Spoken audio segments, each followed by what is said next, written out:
My name is Katrina Francesco, and this presentation is for the Alaska Native Studies 242 class with David Fazzino as instructor.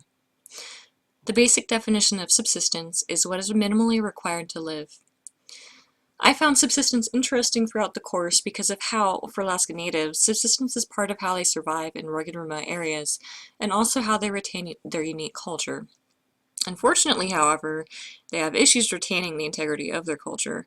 That's primarily because of tension between them and government institutions due to a lack of understanding, as well as a lack of understanding from the public. And that's important, and I go into further detail later, because public opinion does partially drive legislation. And much of the legislation that governs the land and animals that they require for subsistence is harmful to their procurement of food and weakens the ability of some of these communities to practice and uphold their beliefs.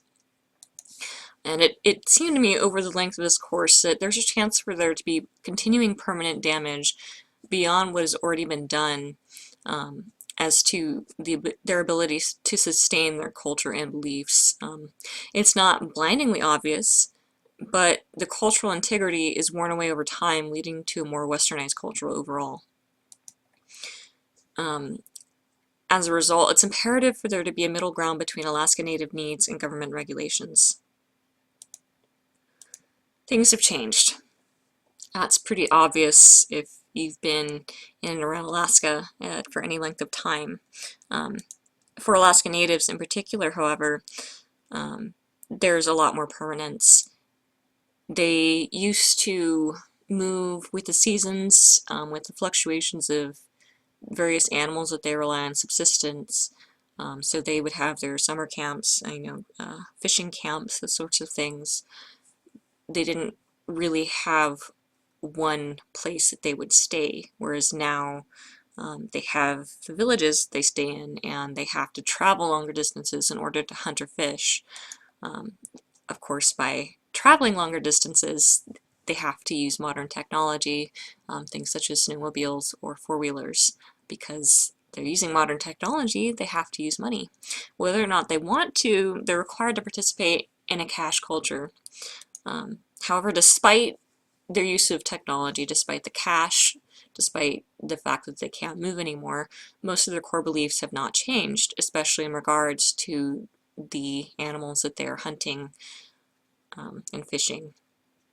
And just as an aside, religion has also played a big part in their core beliefs, but I didn't really have time to get into that in this paper, so unfortunately I'm having to disregard it. Okay, so as far as animals go, what are their beliefs?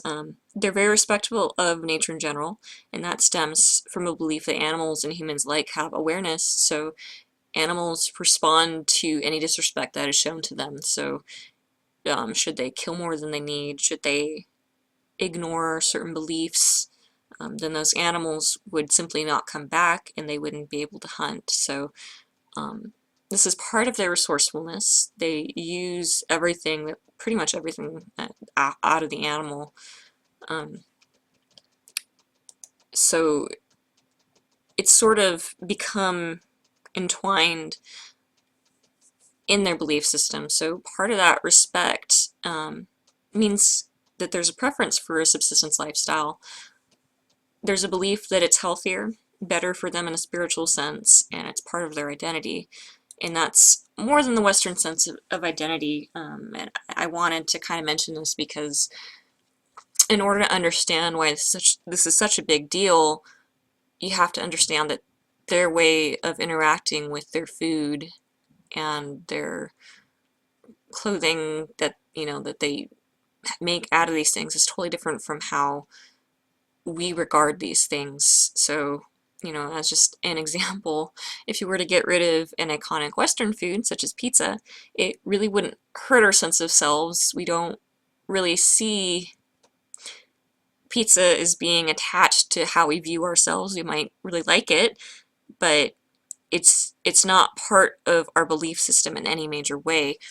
And we don't really hunt, our food. Most of us, we don't make our clothing from that food. We don't have any deep tradition with using up the parts of these creatures that we're making use of. You know, we don't really have contact with the material things that make up our world. So it's really important to understand that it's a totally different way of looking at things for Alaska Natives, that they have a deeper connection with these things, and so it's a problem when they have restrictions imposed upon them as far as how much of any given animal they're allowed to harvest, when they're restricted to the point that they can't function totally within that subsistence lifestyle. It's a negative thing for them beyond just the fact that they can't have something that they like. It's a lot deeper than that. Okay, so now we come to government institution, and part of the reason for that problem that they have, to kind of really simplify it down, the federal government has control over subsistence on federal lands, and the state government has control over state lands and land owned by Alaska Native corporations. And that's easy enough to follow on a map, but when you're out in boundless wilderness, the lines do blur. It's not so easy to know which side you might be on. And that's a problem because regulations for any given animal change depending on which land you happen to be on at the time. So how much of something, pardon me, how you hunt that animal does change. So maybe it might be easier in terms of that regulation and those stipulations if Alaska's natives were just a normal subset of the overall population, but they're not. They didn't make the choice to become citizens, they were kind of forced to. I know immigration is kind of a hot-button topic, but no matter how most people get into the country, the fact is that they're choosing to get into the country. They know what they're getting into. They're making that choice. However, when you're forced in, you either keep up or you're left behind. You don't really have a choice. You have lost your right to live the way that you wanted to live. You now have to learn the rules, the people, the culture, and integrate into that fashion. Values and beliefs are going to be different. It's not a matter of two neighboring cultures. This is totally different histories, no previous connections, last couple hundred years, so it's been very rapid. And I think it's admirable that attempts are made to treat Alaska Natives no differently than anybody else, but to me that's a flawed premise, because they are different. They're not typical American citizens. They come from a totally different background, and they shouldn't be regulated the same way as, say, a subsistence hunter in the lower 48 might be regulated, you know, somebody who is white or, you know, descended from a group that's been with the US for a very long time. So that different in values and beliefs in the way that they're regulated, because it doesn't fully connect to their needs, means that they often require further aid, things like food stamps. And the thing with that is that village food is often pricier than typical retail food. It's just a lot more expensive to get things up to villages when you are off the road system entirely. And to me, that should be a reason for government institutions to try to accommodate them in a way, but unfortunately, Alaska Natives are doing most of the bending. And there's this view sometimes that, you know, that they should be doing the bending because they're reformed savages who don't amount to much. And that sounds like a really harsh thing to say, and who would ever say that in this day and age, right? Well, the thing is that people don't outright say it, but it's an undertone in the way a lot of people think. I had Thanksgiving dinner, and I was talking about my paper in this class and why I'm so interested in cultural anthropology and why I want to do this for a living. And as we were talking about Alaska Natives and government and those problems, there was kind of a lot of long pauses and a lot of sort of looking at each other and questions, you know, well, don't Alaska Natives receive a lot from the government already? Haven't they improved from contact with Western culture? Aren't their lives easier and better? aren't we doing them a favor? We have this idea that different is bad, that unless you're doing things a certain way, you're backwards and impoverished. It's easy to look at a picture of someone from a different way of life, whose standards of living aren't the same, who have different things that they prize or value, and find flaws with that. We, or rather a lot of people, don't really see the traditional Alaska Native subsistence lifestyle as an equally valid way of living. A lot of people see, therefore, that the inability of these groups to seamlessly transition into life as citizens of the United States is their own fault.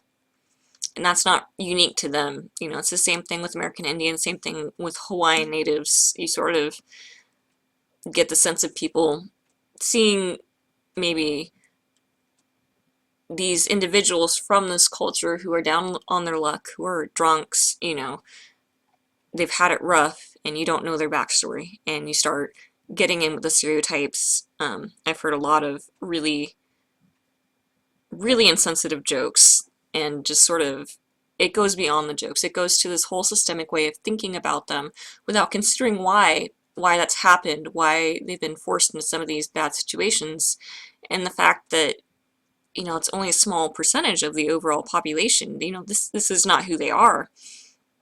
So as a result, it certainly seems sometimes like they aren't treated as an equal branch of citizenship concerning the laws that govern their ability to participate in subsistence lifestyles. And unfortunately, that's bad enough, but that's not everything. You know, global climate change, pollution, endangerment of various species, pick your problem. The environment is against them. And when it comes to regulating in an attempt to preserve the environment against these issues, they kind of wind up losing. The Department of Fish and Game does a lot of the regulation, and unfortunately, a lot of Alaska Native knowledge is ignored. And there was this wonderful article by Agayikak Kawagli and Ray Barnhart, and I just mutilated those names, I apologize, called Indigenous Knowledge Systems in Alaska Native Ways of Knowing. It was written in 2005 and published in Anthropology and Education Quarterly. I fell in love with the article early on in the class. I referenced it in papers and discussions pretty much all the time. And it shows that, you know, our knowledge systems aren't really that different. You know, there's different ways of describing, different ways of going about it between Western science and Alaska Native knowledge. But overall, they know things just as well as Western science. And when it comes to their interactions with various animals near where they have always lived, a lot of the times they know as much as, if not more, as biologists. So for them to completely be sort of excluded from a lot of this discussion with legislation and ruling is just really unfortunate. Okay, and I'm running out of time, so I'm going to skip my example here. Okay, so we're going to move on to why would politicians want to side with Alaska Natives? Some of it, I think, is a matter of the squeaky wheel getting the oil. Alaska Natives are a minority.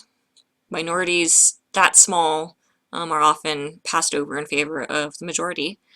And that majority includes commercial interests. You know, they've got more money. They're able to support. They're able to push their views. And to public opinion, I mean, public opinion really isn't concerned with Alaska Natives, so that certainly does not help.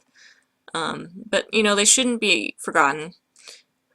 There's value in the wisdom and knowledge Native Alaskans have to share within their unique culture, in the way that they treat the land and the animals, and rather than dismiss them, an effort should be made to recognize the potential contributions that they have to make. You know, we shouldn't just expect them to be us, because they're not. You know, no more than you would go to any other country and expect them, I hope you wouldn't, expect them to be the same way that you are. You know, because culture is important. There's danger in having few outlooks of looking at things, and, you know, ideas are shaped by culture. Thank you for watching.